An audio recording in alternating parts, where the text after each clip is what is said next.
If you've been following my channel for a while now and read some of the comments on the videos, you might think that Chinese made EVs are pretty garbage and will fall apart on you as soon as you drive it out of the dealership. Well, I have just notched up 20,000 kilometers on my BYD Seal, so I thought I'd give you a bit of a walk around and show you how it's held up on this episode of BeyondEV, your home for everything BYD.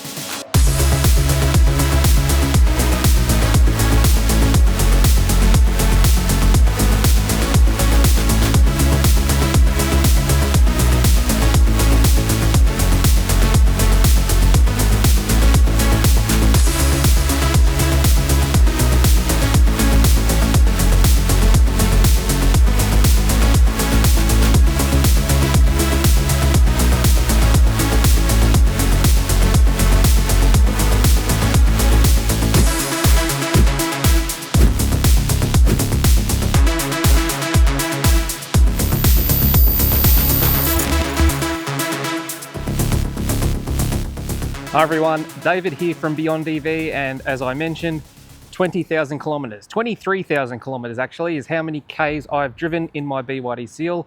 I picked it up in April 2024. It's now March 2025. So just over 11 months, nearly a full year, and I've done 20,000 kilometers in it. So how well has it held up? I want to give you, the viewer, a bit of a walk around and show you some of the wear and tear items of the BYD Seal so you can see for yourself just how well or not well some items have held up in it. And I'll even touch on some common issues that I've seen pop up on Facebook groups and other forums, so you can make an informed decision yourself on whether or not a BYD Seal is right for you. So to start off with, let's take a look at the exterior.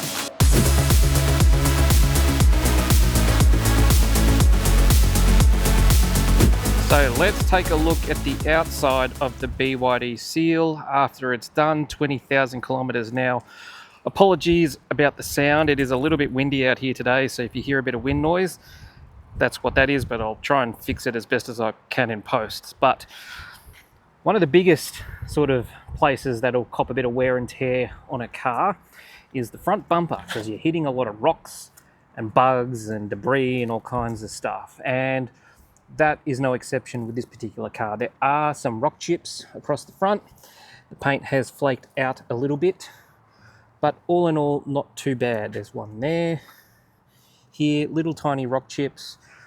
The bonnet, there's a couple of rock chips, but all in all, it's held up pretty well. There's a big scuff down here. I'm not sure what I hit here, but that has flaked the paint back quite a bit. And as you can see, it's a black plastic front bumper underneath. So if you have the white Seal, just note that if you chip your paint, it's going to be quite visible.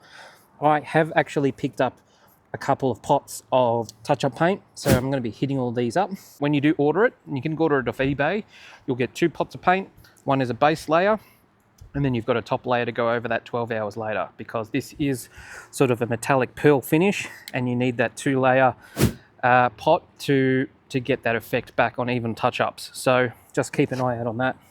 But look, for a car that's done 20,000 kilometers, I think this is pretty good. I've had other cars that have done less Ks, and even a tiny chip would flake the paint back. But I've noticed that, look, I don't know how thin the paint is, but the paint has like peeled back, but it hasn't fully detached. It's still quite, I don't know, it's like a gel, I guess. It's still attached. Now, experts in the comments might tell me if that's a good thing or a bad thing, but to me it shows me that the paint's not brittle. It's quite, I guess, thick, I guess. But from a paint perspective, I'm pretty happy with it. So that's the front. The wheels, as you can see, they've held up pretty well. I was a little bit concerned about the gloss black, and there is a little bit of swirling. As you'd expect, there's really no other way to clean this without getting swirls in it, without it taking forever. I just use a rough brush on this and that does the job. Side walls on the tyres have held up pretty well. Look, in terms of panel alignments and things like that, that's all still good. Nothing sort of rattled out of place or anything like that. Mirrors have held up pretty well.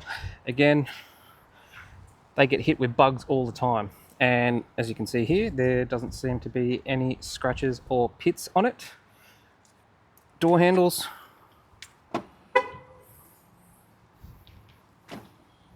Still open smooth, still nice and solid. Nothing of concern around here. I do have this up here. I'm not sure if you can see that on camera, but looks like a bit of scratching on the trim here. Now this is gloss back black trim, so you always want to be careful with this.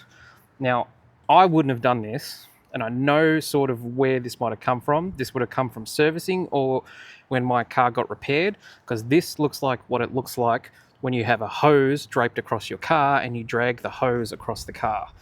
That's what that is, because it's only affected this area here. So they would have brought an air hose, and maybe the air hose was on this side and they wanted to drag it across the other side, and they've just dragged it across the car here and it scratched that. It's the only thing I can think of that would do that, and it's sort of what it looks like. But like when you stand back, you can't really notice it, and I can figure out ways to repair that. So that's not a big concern, and it's not really a concern of the car. I did wash the car, and there's like just bug residue and stuff around. The glass is held up really well as well. If you look on the front, again, you cop rock chips every now and then. There's one there, but all in all, it's actually held up pretty strongly. There's no big pitting or anything like that on the front windshield. Going back to the boot, this whole thing is brand new, so in regards to wear and tear, there isn't really much to discuss because it's only about 2 months old, this back end. But one thing I did notice before it got repaired is that the headlights, I haven't had any condensation or anything inside the headlights. They're quite well sealed. I know that's a concern for some buyers when they buy a new car, is that you'll drive it home and then these things are fogged up with water, but I haven't had that issue. And it's the same with the front as well. I've had no condensation issues or anything in the headlights, so that hasn't been a concern for me. So as far as the exterior is concerned, pretty normal wear and tear. But one thing I want to touch on are the tyres. And these tyres, as I said, they've done 23,000 kilometers, and I've got one of these things. This is a tread wear gauge, so let's take a look and see where it's at. So to use this, just push it all the way in, put it into one of the treads, push it down, and you'll see here I'm about 3.5 millimeters of tread depth. Now, anything below 3 means it's due for repair and it's about to hit the tread markers. But if I do the other side, let's just check it, make sure it's all even. Now this is what rotating your tyres will do. Make sure that your tread wear is even. That's the same, it's about 3.5. Let's check the rear. 3.5 again. And let's see if this one holds up as well. 3.5 again. So nice even tread wear all the way around. I have rotated these tyres once. So it's on about 23,000. I rotated them at about 12,000, just past the 10,000 mark. And you would have seen the video on that. If not, click on the link above to take a look at how to rotate your tyres. But as you can see, it's gotten a few extra 1,000 kilometers out of these. Now, my next service isn't due to 40,000 Ks, and I think I'll probably need to replace these tyres before then. So I think tread wear and tyre wear is really going to come down to how sort of boisterous you drive your car. Now, I am pretty heavy-footed, but if you take it a bit more easy on the throttle, I think these tyres will last a lot longer. But if you put the foot down pretty much from every set of lights that you stop at, this is what the tread wear is going to be like. Yeah, about 25,000 kilometers, I always say these would get to, 25 to 30,000 before needing replacing. But as I mentioned, your mileage may vary. So that's pretty much the outside. Now, before I take a look at the inside, I want to take a look at the state of the battery and the electronics in the car. So to do that, I'll show you exactly how you can do it in this next section.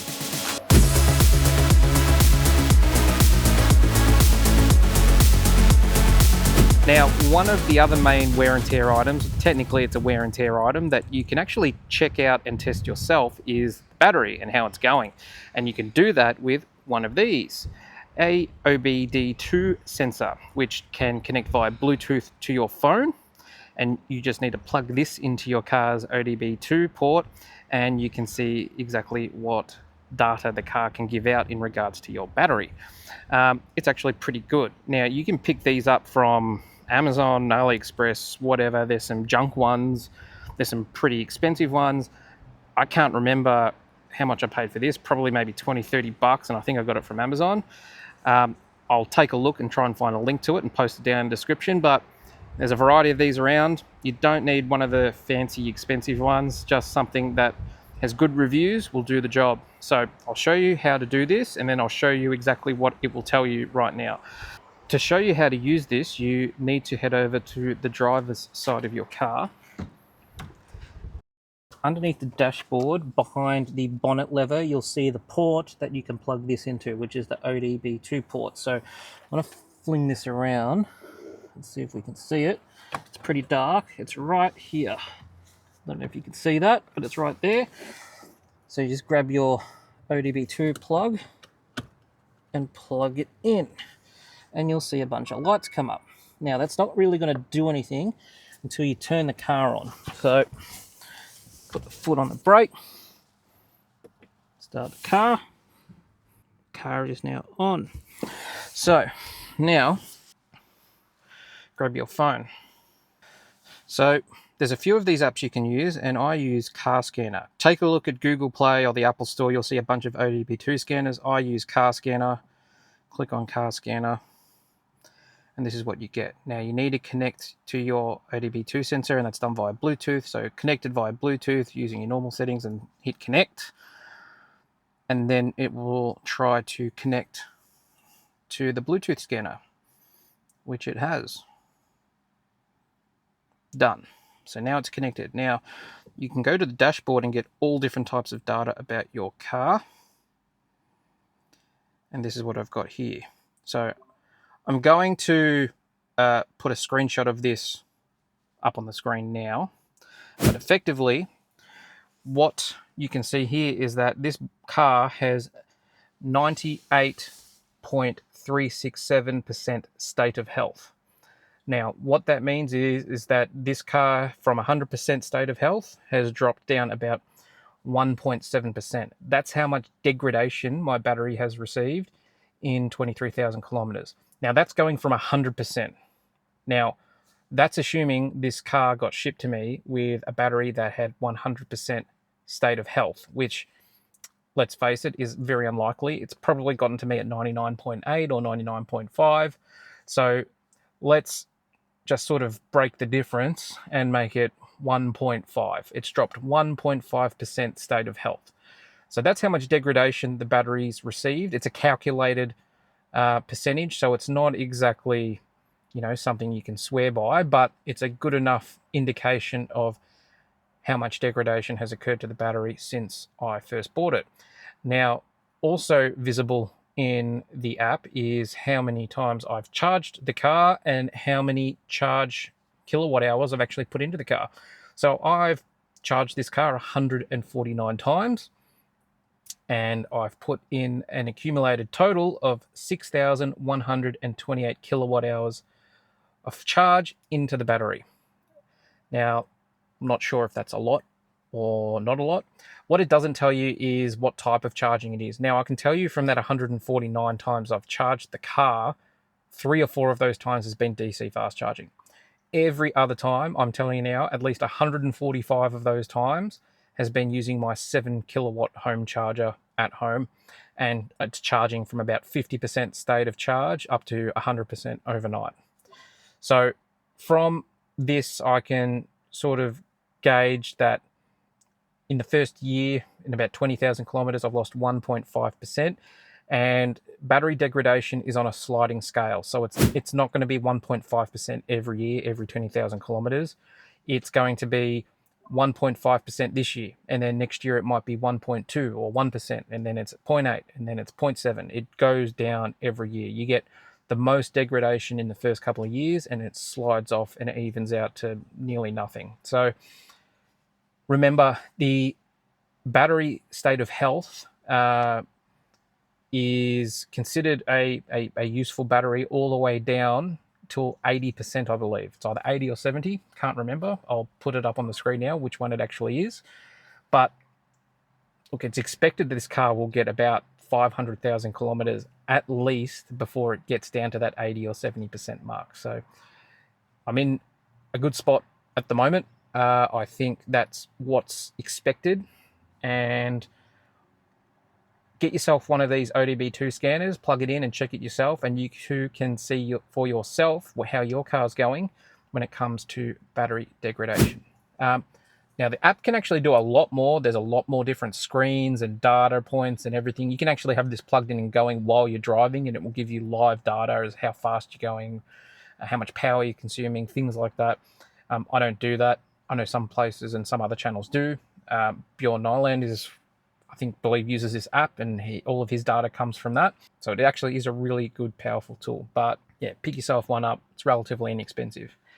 That's it for the battery. Now let's take a look at some of the common wear and tear items of the interior.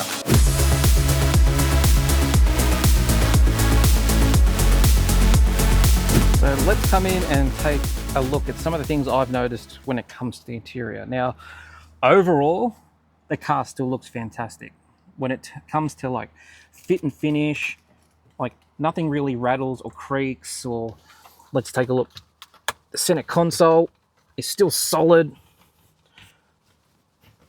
There's no creaks, there's no rattles, everything's bolted down really well 20,000 kilometers in. In terms of wear and tear on the materials, it looks fine. There's a bit of wear and tear on the cup holders, particularly on my side because I drink a lot of coffee. And there's a bit of scratching there, but aside from that, it's fine. Now, another common area of wear and tear are the bolsters on the seats. And as you can see, my car is no exception to that. I can feel there is a little bit of sort of squishing down on the bolsters. Now, this is to be expected with the amount of times I get in and out of the car, and I think it's pretty much expected on a lot of cars. But I have heard of some cars getting quite excessive bolster wear prematurely, and I've heard of BYD fixing these under warranty. So this is one of those things where your mileage will vary. Some cars, I believe most cars, it actually holds up really well, but there's some cars I've seen that have prematurely deteriorated and it's worn down quite quickly. So just keep an eye on that. Now, one thing you can do to mitigate this is turn on the soft opening when it comes to opening the car door. Now, what that does is, I'll turn this off and I'll shut the door. Now, what this does, easy entry I think is what it's called, is when you open the car door, it moves the seat back for you. So you've got more room to get in and out of the car. And it will do the same thing when you turn the car off and open the door. It'll slide the seat back. Now, what this does is it gives you a bit more room to get over the bolster and just sit straight onto the seat, and that'll help minimize wear to the bolster. And look, it's going to be common on every car, particularly with leather seats and bolsters, that this foam padding will deteriorate. Now, moving on to the trims, one sort of notable area of wear is on the door seal, particularly right here. Now, this is sort of where I drag my foot in and out. And compared to the rest of the trim, this has worn down and it's quite rough. Here it's nice and smooth, but here it's rough. Now, that's like a solid piece, but I can see that deteriorating earlier than a lot of the other places. The plastic scuff panels are scuffed. I think, again, that's to be expected. I'm sort of glad that's hard plastic. It's easy to clean. I could probably fix that up, but all I do is wipe it down just to get all the dirt out of it, but it has left behind some scratching. Again, sort of expected.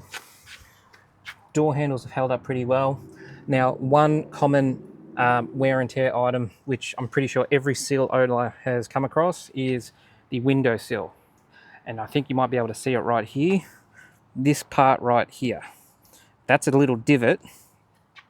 And if you're a person that drives your car with your arm on the windowsill, that is what you're going to get on the seal. Now, it's not very noticeable. Like, if you look around at different angles, you can't really see it. But when the light's shining right on it, you can see it. That's a divot, and that's just where the foam padding on the door trim has squished down into the hard base, and it's just on that spot there. That's common. I've seen a lot of posts about that, and there's really no way around that. That's just going to happen if you rest your elbow on it. So try to minimize that if you can. If you don't like that, it doesn't bother me at all. It doesn't really affect it. Doesn't make it uncomfortable. And like I said, when the door's closed, can't even really see it. It's only when the light's shining on it you kind of see it. But now that we're in the car, look, everything else has been really, really good. I think this car, look, as far as a car that's done 20,000 kilometers concerned, looks pretty new. In regards to other common problems that people have noticed, people have had issues with the steering wheel. Now, this is real Napa leather on the steering wheel, and there have been reports that the leather lining has deteriorated, and particularly in this area here and around the outside here, it sort of wrinkles. And look, that's not unique to BYD. I've seen that happen on my cars. I've seen that happen on other cars. Probably not within the first year though. So that is something that some owners have experienced, but I myself have not, as you can see. So I think it's a case by case thing. Mine's held up pretty well. As far as the gloss plastics are concerned, not a lot of scratching. They're actually really hard wearing. I would have thought that the glosses would have scratched by now, but there's gloss plastic here and on the buttons. Now these buttons get touched every time I drive, not scratched. It's actually really good. Same here. All these gloss plastics, couple of fingerprints, but because they're like, it's not perfectly flat, there's like ridges and there's printing, it hides the fingerprints quite well. So that's really good. The dashboard, there's no fading. Everything's really, really good. As I said, everything's nice and solid. Everything feels like it's bolted down really well. It's only sort of when I'm shifting plastic against plastic, you'll hear it shimmer a little bit, but hitting bumps and stuff, no problems whatsoever. Heat, it's a sunny day today, no sunshade. I haven't even got the aircon on right now. It's 22 degrees and this car's been outside all day and I'm sitting here quite comfortable. The silver tinting on the roof does a phenomenal job, and same with the UV tinting on the back. Now, BYD don't say specifically that it's UV treated, but through independent tests that people have done, people know that these actually are UV protected. So I'm assuming that's a warranty thing. Like if BYD says it's not, that means if it fails that they're not liable for it, because technically they haven't promised you anything. But from factory, I mean, you can get it tested yourself independently. The side windows and the rear window is UV protected up to 98% or 99%, but the roof is silver lined tinted, so it blocks not just UV but heat as well, and it is extremely good at it. Like, I know if you did this in a Tesla and you tried to touch the top, it would be very, very hot, but it's fine. It is absolutely fine. There are no issues at all. That feels like maybe, I don't know, 30 degrees, less than 30 degrees. It's warm, but it's not hot. Passenger seats held up well. Footwells, very, very clean. Door trims, very, very clean. Very, very happy with everything. Now, let's take a look at the back seat. Now, just taking a look at the back seat, I've got 3 kids, and they kick the backs of the seats and all kinds of stuff, but even still, give them a good clean, and they hold up very, very well. Seats have held up very, very well. Even the seats underneath the car seat. So one common thing that happens with car seats is that the legs of the car seat will cause divots into your normal leather seats. But as you can see, I'm not going to pull this out, but there are no divots, so it hasn't squished down the foam underneath the car seat. Really happy with that. I know it did that on my last 2 cars. I'd take the car seat out and you'd have like 4 little divots in the seat from where that seat's been sitting there for months. I took this car seat out the other day, no divots. So that tells me that the foam underneath is quite hard wearing and strong. Still comfortable. Everything back here is fine. Door trims are fine. Sort of satin plastics, but no scratches, nothing like that. Really, really good. Door trims again. A little bit of scratching from foot scuffs, but other than that, nothing really to be concerned about. So that's pretty much my car after 20,000 kilometers and about 1 year of driving. And I must say, it's, in my opinion, held up really, really well. Like I said at the very beginning, there's a lot of comments around there about Chinese-made EVs and the level of quality that you get out of it. But so far, with my ownership experience, it's held up and not just met, but exceeded my expectations. Now, I need to mention this. I'm not affiliated with BYD whatsoever. I'm not paid by anyone. I really don't have any lines of communication with BYD Australia or EV Direct or anything like that. The whole reason I started this channel was because of this car. I was absolutely blown away by what it offered for the price it paid. And 1 year on, 20,000 kilometers into it, I am still blown away and wowed every time I walk out of my house and see it in the driveway. I love driving it, and it is phenomenal value for money. But I'm interested to hear your comments and suggestions and what you think about it. If you've got anything to say or any opinions of your own, please let me know down in the comments. And if you liked this video, please give it a thumbs up. And if you're new here, please subscribe to BeyondEV for more BYD related content. I've got plenty more videos headed your way. That's it for now. Thanks for watching, and I'll see you in the next one.